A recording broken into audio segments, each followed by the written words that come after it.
Good morning, everyone. It's a gray, rainy day here at the Abbey. It's been coming down all night and it's going to rain all day, so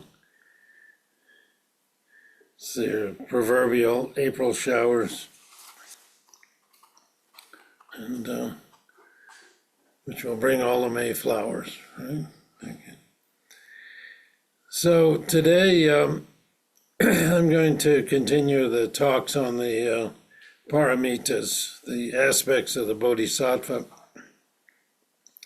And the fifth paramita is called Samadhi. And Dogen, Master Dogen wrote, dwelling in the dharma undisturbed is what is called Samadhi. So dwelling in the dharma, and the dharma, of course, is the phenomenal world, so dwelling in our life undisturbed. Undisturbed by what? You know, we get disturbed by all kinds of things. So, a lot of them are thoughts about things that may not have any bearing on reality, but they're just our thoughts. And they disturb us, or we get worried. But I read that worrying is very effective because 98% of the things we worry about never happen. So, does that cause and effect?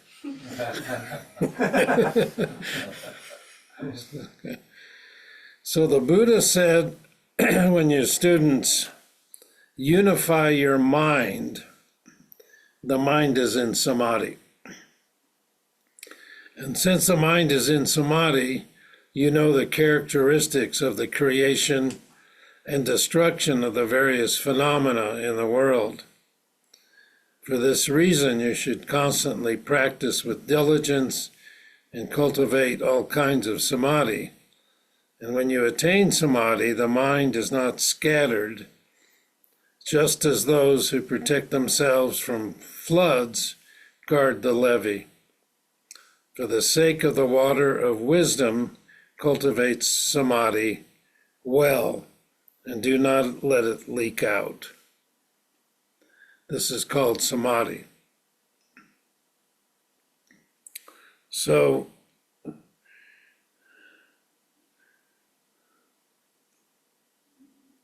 the mind is not scattered, just as those who protect the town from flooding by guarding the levee.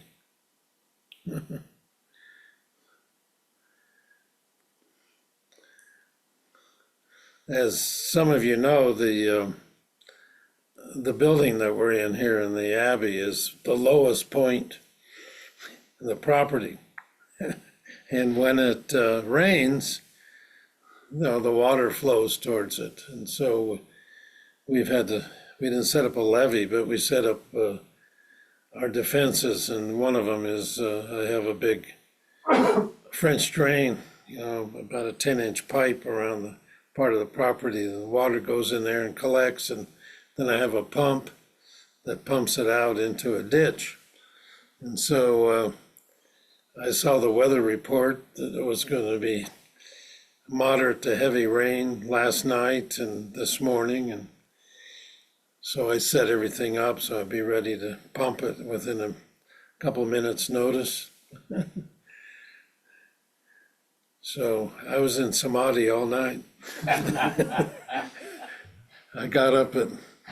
went to bed at 9, it was fine. I got up at midnight and checked it was fine. Got up at 4 this morning, it was fine. And it hasn't flooded. So I think that all of the 10-inch pipes are just filling up with water right now, and they just haven't overflowed yet. But there's a lot of puddles around. So I like the word that my Dharma sister, Roshi, Egyoku from the Zen Center of LA says. She says, be steady, don't wobble. Wobble. Just be steady. So Samadhi comes from the Sanskrit word that literally means total self-collectedness. Total self-collectedness. And it's a state of intense concentration achieved through meditation.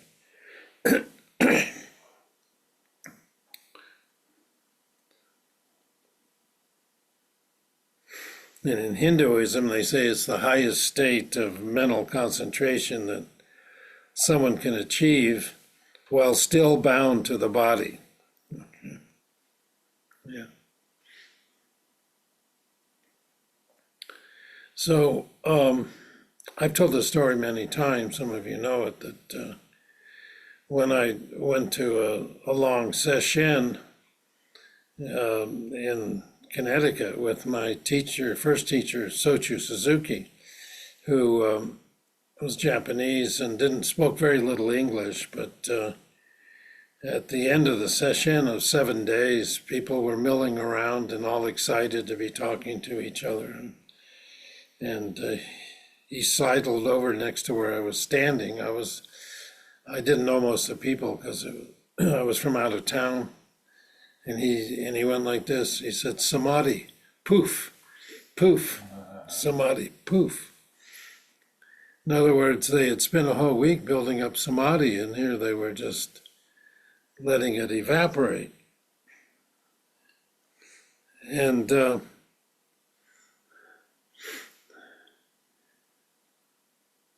not maintaining that concentration, but I want you to know that when you come to see me in Doksan, it is so easy to tell whether you're in Samadhi or not. If you come in and your eyes are darting around the room, obviously you're not present. If you're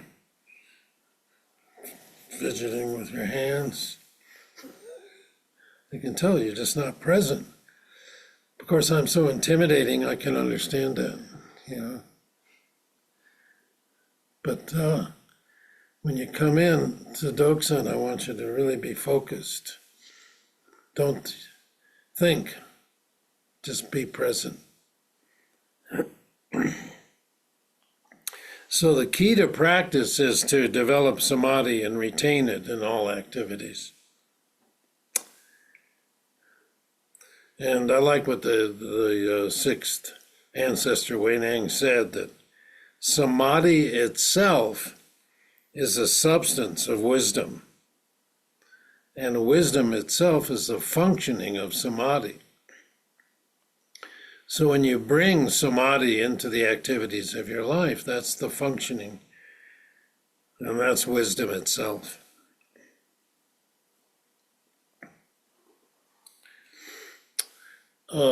About 45 years ago or so, I used to regularly go from the Zen Center of Los Angeles to Mexico City, where we were starting a Zen Center.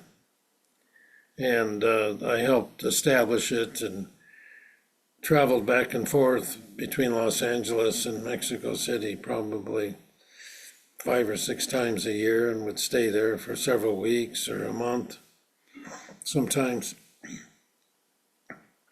And then on September 19th, one time when I was in LA, it was in 1985, there was a huge earthquake in Mexico. And there was a magnitude 8, and thousands of people died. And I kept wondering how many of the good friends I made in Mexico City how they fared in this earthquake. There was a small group that regularly sat zazen in the living room of an apartment, which was on the 6th floor of a tenement building. And they just finished zazen and had gone to the kitchen to have some tea just as the earthquake hit. And half of the building slumped down and fell off.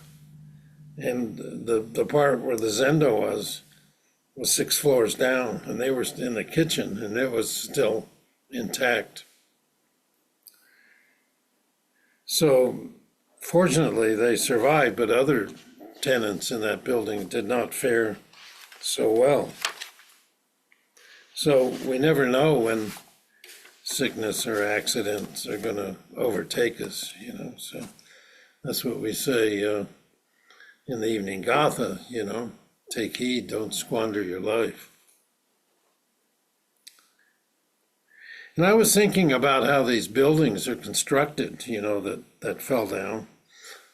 I mean, they didn't withstand the shock, and I saw an explanation that they put rebar in the concrete, but they only put it in one direction. And so they put it in vertically.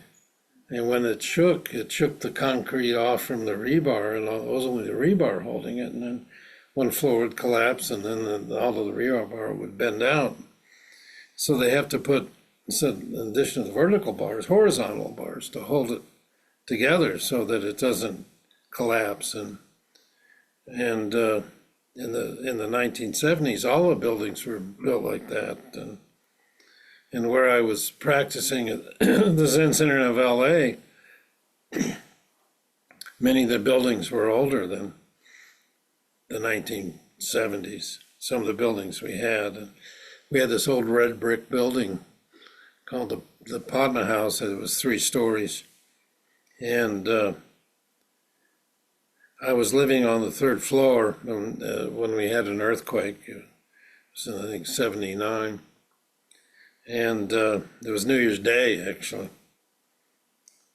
And I've been practicing Zazen for a number of years and was very arrogant. And I thought I was prepared to meet my death. And then when the building started swaying, I realized that I wasn't really ready. And it was a smaller earthquake, but these brick buildings are really notorious. They're unreinforced, and we sold that building, but the Zen Center had spent a lot of money to reinforce another brick building that they own. And but bringing it back to our practice, think about the structure. So not only do we have to have vertical strength, but we have to have horizontal strength. When we sit, we have all kinds of earthquakes in our mind, tsunamis, tremors, distractions, all kinds of things that shake us up. So how do we find both the horizontal strength in our practice to absorb all of these mental earthquakes? So when we sit erect, you know, we're reinforcing the vertical strength, but also when we go into Samadhi, it's a horizontal, that Samadhi is not limited by just this one plane. So when Dogen was a young monk, he traveled to China and he met his teacher, Tendo Nyojo. And in Dogen's teachings, he brought back a quote from Tendo Nyojo, which was, practicing single-minded, intense sitting, the 5 desires will depart and the 5 hindrances will be removed. So, what does it mean to practice single-minded, intense sitting? So, Maezumi Roshi liked to use the analogy of a magnifying glass. So he said, and Tendo Nyojo said, single-minded and intense. Intense does not mean tense. It's not the same thing. It just means not wavering, not wobbling. So this magnifying glass analogy, you probably used to play with them as a kid. you'd get a little science kit, and my brother and I would take the magnifying glass outside and focus it on the skin of the other one, see how long they could stand there without moving their hand, because it was the pain. So the magnifying glass, it focuses the sun to a point. It's very intense. It generates heat, it generates fire. But if you keep moving the magnifying glass around, it goes in and out of focus. That's not focused on the same point, and you lose that intensity. So single-minded, intense sitting is what we call samadhi. Sometimes it's called a state of unification. And it's an essential part of our practice. Dogen wrote a fascicle called The 8 Awarenesses of the Enlightened Person, and Samadhi is one of the 8 awarenesses.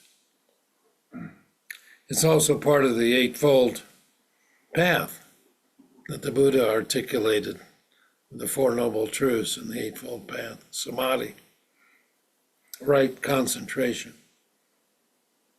And it's fifth paramita.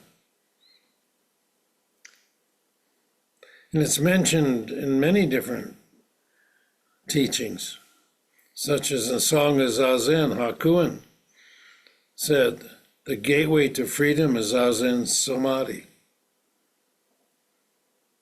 Beyond exaltation, beyond all our praises. And then he wrote, thus, one true samadhi extinguishes evils, it purifies karma, dissolving obstructions. Then where are the dark paths to lead us astray? So he's extolling samadhi.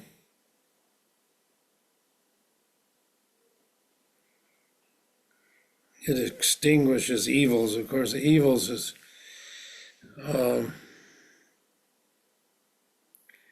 of a funny word. It has all kinds of implications, but what is it?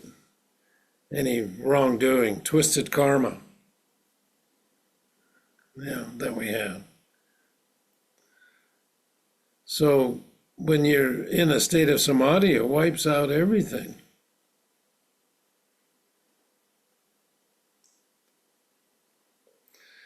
And as Dogen said, dwelling in the dharma undisturbed is what's called samadhi.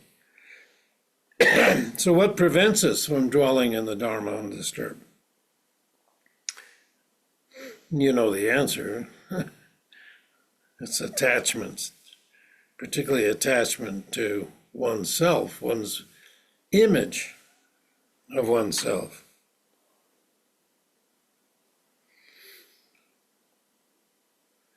And our attachment to pictures of how we think things should be.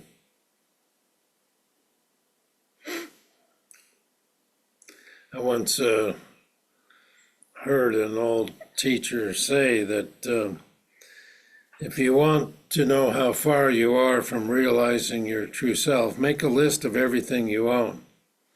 It can be material things, it can be reputation, it can be relationships. And he says, if your list is this long, you're that far away. If it's this long, you're that far away. So he wasn't saying that you can't be rich and realize your true self, but it's whatever you think you own. Yeah, whatever you're attached to.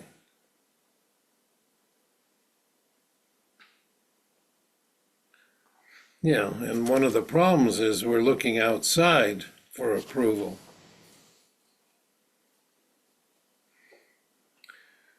And all of the teachers say to turn the light around and look inside.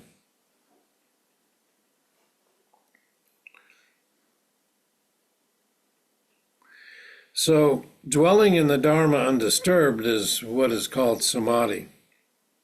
whatever comes up, not being shaken by it, not adding anything extra. So you know what the Dharma is. It's everything as it is.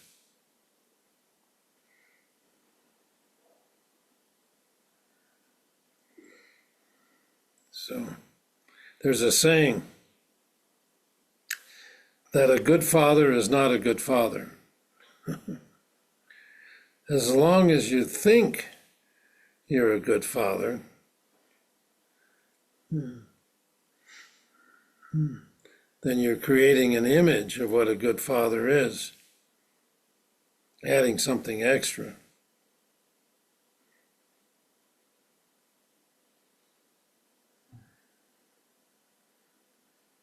So how to function freely without any kinds of attachments,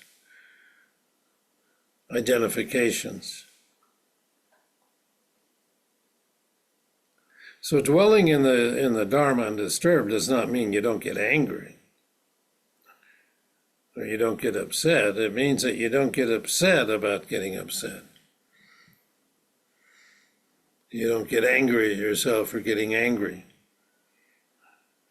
Or you don't get angry about being sad.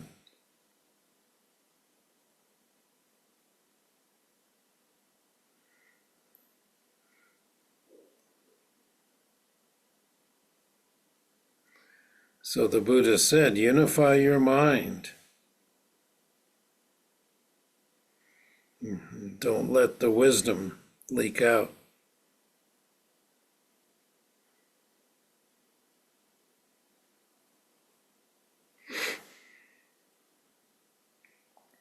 I like what the third ancestor said. If you wish to know the truth, then hold no opinions for or against anything. To set up what you like against what you dislike is disease of the mind. So there's nothing intrinsically good or bad about your thoughts. We just attribute those characteristics to them. You know, it's like the saying about the water. If it's drunk by a cow, it becomes milk. And that same water, if it's drunk by a snake, can become poisonous venom. So it's the same water. It's the same dwelling in the Dharma. It's just how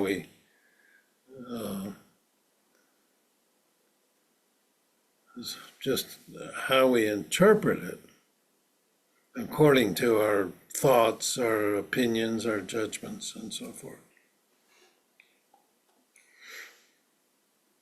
So when I was studying with Maizumi Roshi, I learned one of his teachers is called Koryo Roshi. And Koryo Roshi had a small dojo in Tokyo where he taught. And they had a motto, which was, in Japanese, was Kai Jo E. And Kai means precepts. You know, the ceremony of receiving the precepts is called Jukai. It's the same. Kai, precepts. Jo is Samadhi. And A is wisdom. So the Kai, the precepts, unifies our actions. It provides us with guideposts for our behavior. And Jo, Samadhi, unifies the mind. And A, wisdom, is realization. But it's like a circle. As our wisdom deepens, our understanding of the Kai, the precepts, deepens, and how it affects our life and allows us to be more aware and to get deeper.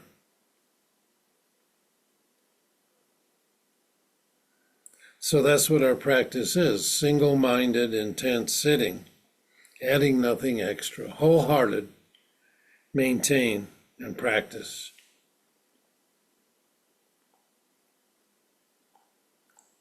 So Samadhi itself, if we just take it out of this trilogy or trinity or trio of Kai Jo, Samadhi itself is kind of a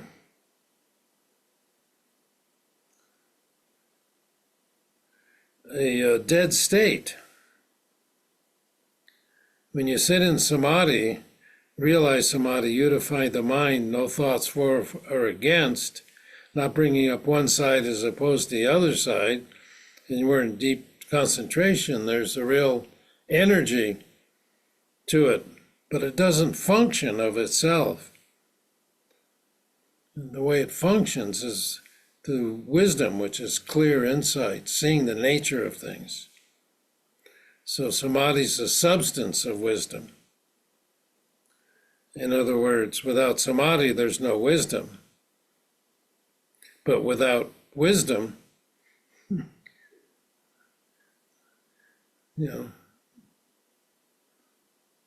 there's no precepts, and without the precepts, there's no Samadhi.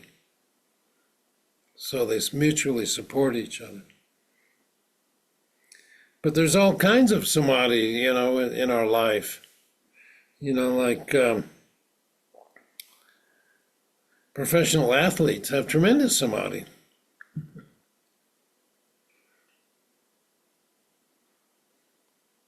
I like basketball players where they're just so focused, they see the whole court and everything that's going on with it.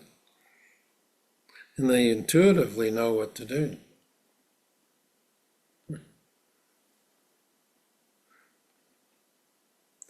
But that kind of Samadhi, we call it Samadhi in the world of desires. Because it doesn't necessarily have the power to transform one's life. I say it can, but not necessarily. I mean, you look at a heavyweight boxing champion like Mike Tyson, had tremendous Samadhi boxing. But then when he was losing, he just bit his opponent's ear off. Right? So, didn't transform his life, but it made him a powerful and successful boxer. So to reveal the meaning, the significance of the rising and falling of phenomena is a Samadhi of our Zazen.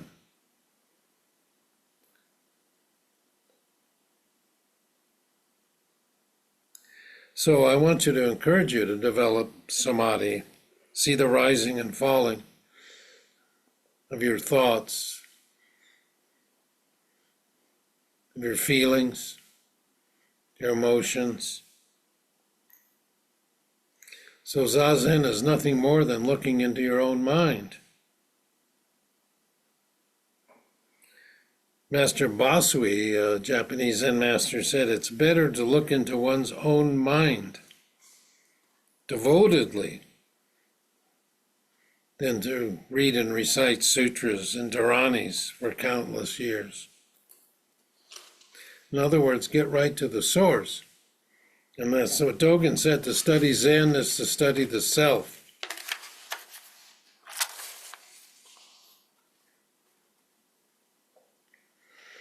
And then when you really study the self, you see all of the rising and falling of thoughts and opinions and feelings, emotions, judgments. You see that there's no substance, no inherent truth to them.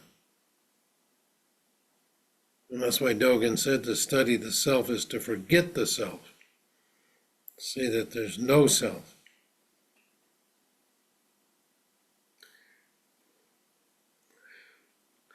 And that's what holds us back in our practice, is this attachment to self.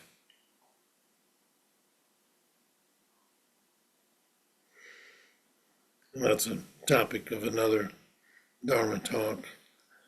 But I think we can all see that we have this self that we want to protect and aggrandize.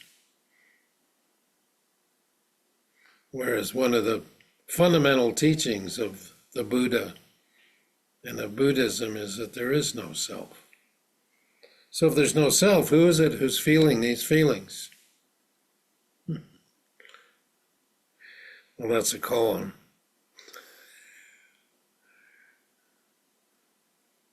So, and Hakuin said that this notion of a self is the root of our delusive thoughts. It's that instant of ignorance that has come down through endless kalpas of time. Everything is made to appear because of its power. And although it's nothing but delusion, it can stifle our zazen more effectively than an army of 10,000 demons. If you examine carefully, it always comes down to this one belief, that the self is real, that I exist separate from everything else. We call that self-grasping ignorance. And no matter how we try in our zazen, as long as we hold on to that belief,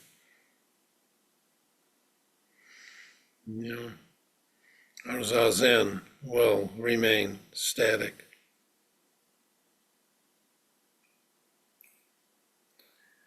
So Dogen said that the key is just to develop samadhi and retain it in all activities.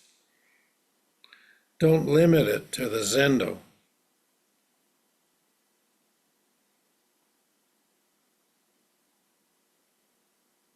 So what we need to do is encourage each other to carry the practice forward.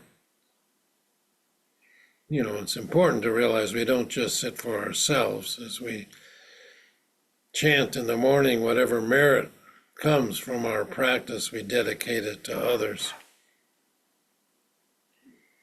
so that we can all realize the Buddha way together.